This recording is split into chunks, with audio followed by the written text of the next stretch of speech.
Iifama zeemveliso zeziqhamo zasebusika ezifana neeOrange zijongene nabantu abaliqela abafuna umsebenzi kwisithili saseSunday River Valley eMpuma Koloni.Amafama kulengingqi axhalabile ngelithi oku kuzawuphazamisana nelicandelo nanjengoko abo bakhangela umsebenzi bengahlolelwanga intsholongwane yeCorona. Intatheli yethu uMcebisi yabuya kwakhona nengxelo.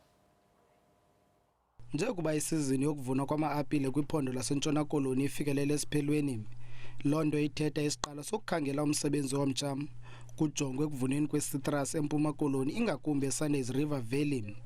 Abanye besebenzisa amaphepha omgunyathi, kodwa okungabeka emngciphekweni ukunwenwa kwentsholongwane i-COVID-19.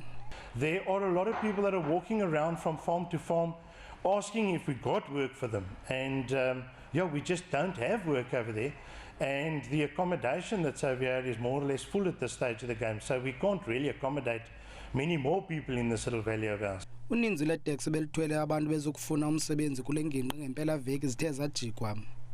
Abahlali ke bazithathe into bana oluxanduva balithathela kubo ezandleni, bancedisana namapolisa, bancedisana nabonokhansela, banza i-roadblock ngokunokokwabo apho bexina khona eziteksi ukuba zingangeni ekuhlaleni. Eli candelo lizama ngandlela zonke ukuqinisekisa ukuziphazamiso ngeli xesha lokuvuna.